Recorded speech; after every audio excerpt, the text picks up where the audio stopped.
When you were in high school, did you know you wanted to go into engineering? I had no idea what engineering was. I knew my original plan was either medical school or veterinary school, and people kept telling me I'm good in math and science, I should think about engineering. So when I went to college, I said, okay, let's try engineering. I really had no idea what it was. I started in biomedical engineering because that would have been a route to medical school. Yep. And I found a mentor, he kind of found me, that influenced me to join the industrial engineering program, and I never looked back. I am an industrial engineer. That is who I am. Industrial engineering is systems engineering, so it's a big picture looking at systems, looking at efficiency, how people move through a system, trying to make sure that the system and the human interaction is effective and efficient. And it gave me a lot of options. I did most of my research in the medical field, so I was able to take my passion for that medical side, but apply engineering to it. And when you went to Marquette as a female engineering student, how many were in your class, and how well was the school prepared to provide you as a gal with an education? The original engineering building did not have a women's restroom. We were allowed to use the staff restroom or go to the library. They did modify that, and their newest building is beautiful. There were 3 other females in my class in particular, and 2 of us made it through the program. So I left Marquette. I went to University of Pittsburgh for a year. For certain reasons, I came back to Wisconsin, and I finished my program at University of Wisconsin-Madison. So I have a bachelor's and a master's from Marquette, and a master's and a PhD from University of Wisconsin-Madison. From there, I joined Milwaukee School of Engineering after working in industry for a short period of time. And as an instructor? As an instructor originally, yes. I was recruited to join the program in Florida Gulf Coast University. They were starting an engineering program, so I was one of the founding faculty members of the program there. We developed different engineering majors in Florida. What was that like to be on the ground floor of something like that? It's amazing. You don't get that opportunity often. I know people do their whole career and wouldn't have a shot at that. No, never. And it was very exciting. And we had a wonderful team of people and built some really great programs there. And then the opportunity to come to Anderson, and although the program was started here, I really have the chance to help it grow and continue to build. Talk to me about how you found out about this position and what led you to want to come to South Carolina. We were at a point in Florida where the programs were developed and they were running, and they were functioning, and some changes were happening, and I felt it's a good time for me to make a change as well. So I started looking and found the opportunity to once again be on the ground floor, to start a program, to really help it grow. And the fact that this was a different type of institution, the Christian basis of the institution really called to me. It allowed me to bring some other things into higher ed that I hadn't been able to do before. So the opportunity was perfect, and everything worked out. So once again we moved. And your first vision of AU? I was awed by the history. The buildings are so historical. The people were so very welcoming. It felt right. It just felt like a really good fit. And were you impressed with the fact that this was founded by a gal way back when? I was, as I learned more of the history of the institution. It was interesting that it was a women's college at one point in time and then became co-ed. And the liberal arts piece of it was also very intriguing. Not many liberal arts institutions bring engineering in.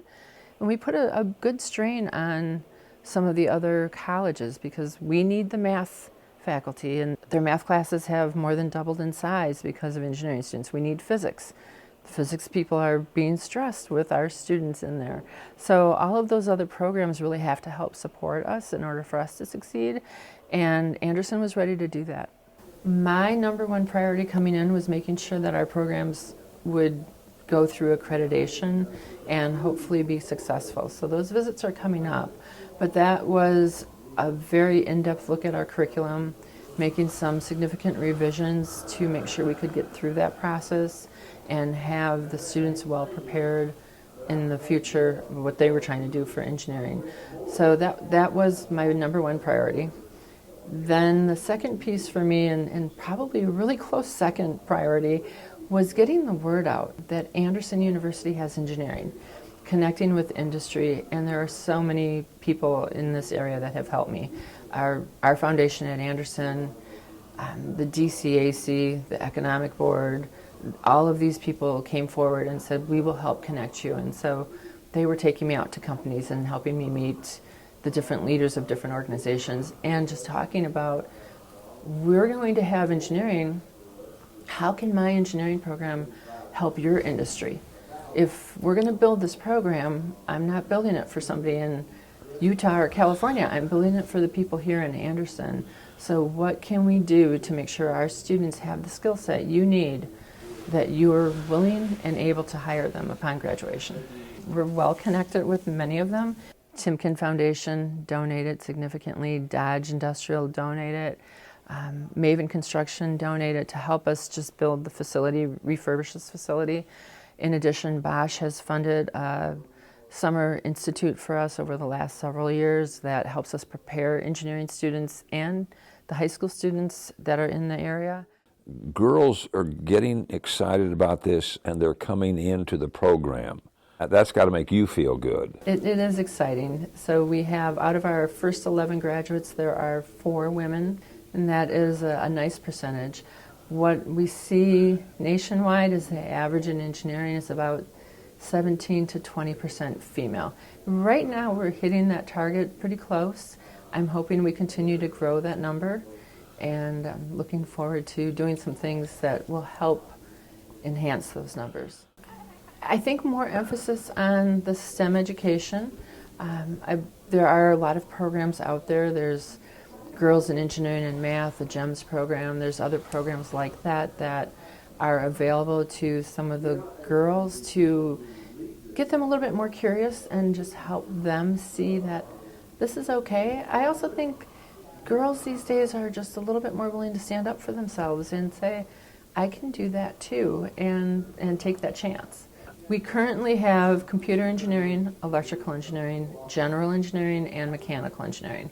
Mechanical is the largest program because I think most people just know what mechanical engineering is, and so that makes sense. What is mechanical engineering? Mechanical engineering is really the things that move, is how I explain it. We look at friction, we look at forces, we look at the overall system and try to make sure that things continue to function and move. General engineering is a very general, as is in the title. Students are allowed to design their own program, so they can come in and they've got more electives. They can take a few classes in computer and electrical and mechanical and become not a specialist in any one area, but more of a generalist. Electrical engineering is really the power behind everything, whether it's small things that we're trying to power up over large power grids. And then the computer engineering is the hardware side of it. And really, how do we continue to make things smart as we move into this whole generation where everything from our light bulb to our car can talk to us and tell us where we are and turn on and off from different locations. There's a lot of computing behind all of that and infrastructure that needs to be built. We have an innovative curriculum. So one of the interesting things is students start in engineering from day one.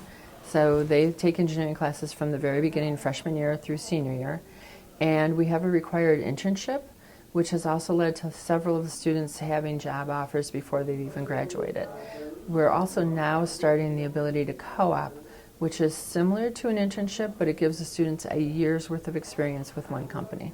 How do you find these companies? Do you find them or do they find you? It has been a process of both. Some of them have reached out when they've heard that. I've done several speaking engagements and they've learned that Anderson has engineering, so they've come to us. In other cases, we have gone to them and said, we've got this opportunity. And in a few cases, the students actually reached out to some companies on their own. And they can just keep on going with this stuff. Have you been surprised with the students that you've been able to mentor coming through here at how well they've done? They have been an absolutely amazing group of students, and they took a chance. They took a chance on coming to an institution that was starting a new program. And what I am seeing, we've had students go to conferences and compete against other schools and take away top prizes. We've had students that have published with our faculty members. These are all undergrads. This has been a really great experience in a program with small class sizes that you can really engage in your education. And is that not a real plus, the small classes? A major advantage for all those students. Our faculty know them, we know their strengths, we know what they want to do, and we're all here trying to help them get where they want to be. Looking back when you were in Florida and that this possibility of coming up to a brand new state up in Anderson, South Carolina, would you do it again? Yes, I would. It's a change. I like water, so I like being on the ocean, but I also enjoy, like I said, the space, the land, and we were fortunate. We found a property with a nice piece of land, and I'm slowly starting to add to my menagerie of animals. So Like what? my personal side. We currently have 3 dogs, 2 birds, What a birds? cat, a African gray, and a monk parrot. We've now have 2 turkeys. We have a couple of chicks that are in the process of growing up to become hens, and we will be adding some sheep soon, and possibly some donkeys. You have taken to the Anderson County countryside pretty well. Definitely, it's wonderful. For me, it's almost a dream to be able to have a small hobby farm.